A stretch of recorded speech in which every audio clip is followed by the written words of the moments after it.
amazing is the Zelda series? Seriously, I don't care how many times I have to control the little green guy, solve a bunch of puzzles, or save Zelda again and again and again. If it means a new game, I'm all up for it. The latest entry in the series, Link's Awakening, is a complete remake of the 1993 classic on the Game Boy or 1998 version on the Game Boy Color. It's essentially the same game with a fresh coat of paint and some slight adjustments that allow it to meet modern standards. The praise for this title back in the 90s was exceptional. Hell, it even took a place in the 2009 issue of the Guinness World Records Top 50 Most Important and Influential Video Games of All Time. This remake on Switch provided me with the perfect opportunity to play it in its entirety for the first time. While it only took me 3 days to complete a single playthrough, I was completely addicted from start to finish. If you're a Zelda fan and never got around to playing the original, then Link's Awakening on Switch is a must play. But if you were a fan back in the day, then you have to decide for yourself, as it does come with a hefty price tag. Let's get into it.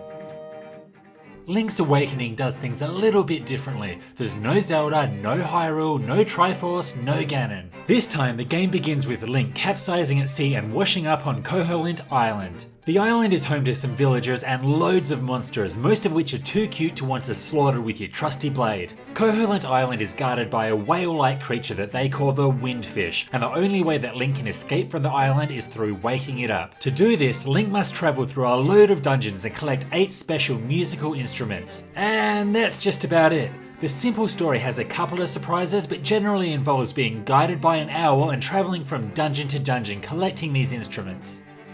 Just like many other Zelda games, Link's Awakening is about unlocking your way to the next area. For instance, you may only be able to access the next part of the game if you've completed a dungeon or acquired a key tool such as a grappling hook. In this situation, access to the next dungeon required me to take this chain chomp creature for a walk. By doing so, he would eat these dangerous flowers, which would allow me to proceed to the next dungeon. Every time I got a new tool, I was genuinely excited to return to the world map and find out what new areas I could access and what secrets I could uncover. And on that note, there are a lot of secrets to discover, including more powerful equipment, tools, heart containers, and even 50 hidden seashells that can be traded in for rewards. Link's Awakening does the whole exploration thing very well and makes backtracking to the same places a lot of fun. This was definitely one of my favourite things about the game.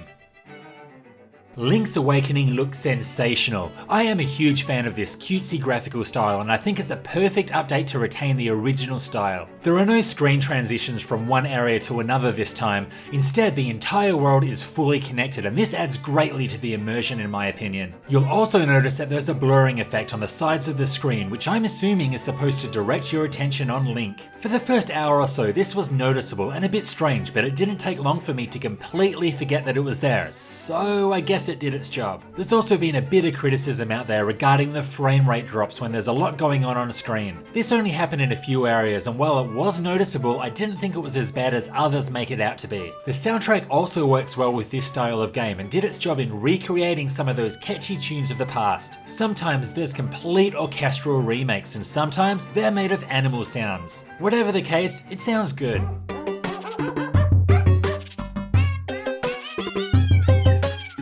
The core gameplay in Link's Awakening hasn't changed too much for the remake. You have the same top-down view with Link being able to block with his shield, attack with his sword, and use tools. However, the controls have been massively improved this time around due to the Switch controller having more buttons. Item management was a huge issue on the Game Boy, where you could only equip 2 things at once, and this includes your sword and shield. This time there's 1 button dedicated to sword, 1 to shield, and then 2 additional buttons that allow 2 tools to be equipped at a time.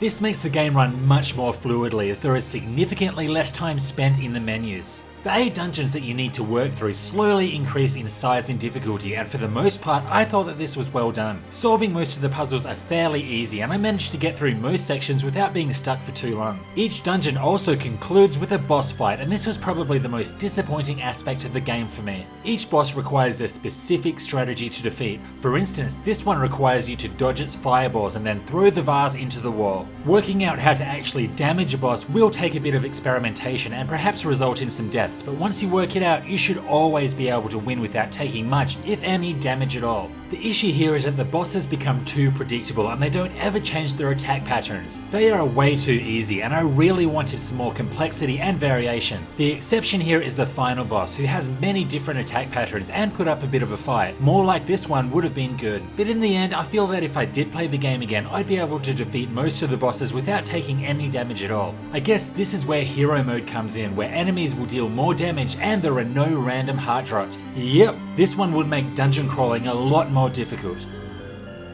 One of the biggest selling points for Link's Awakening is the dungeon building. I mean, just look at the success of Mario Maker. Who wouldn't want a chance to build their own dungeon and then play through the dungeons of others? This idea is good in theory, but it has been very poorly executed. For one, you can't actually create room designs. Every room design is simply a clone of what you've previously encountered in previous dungeons. All you're really doing is manipulating the layout of these rooms and how they connect to one another. Secondly, you can't share these online, which seems a bit strange to me. You can save them to an amiibo, but I don't have an amiibo. So what's the point, you ask? There are a bunch of goals to reach by meeting certain dungeon criteria. Then by playing through your created dungeon, you'll get a reward. And that's all there is to it. This really would have been the perfect platform to introduce a true dungeon building system to the level of Mario Maker.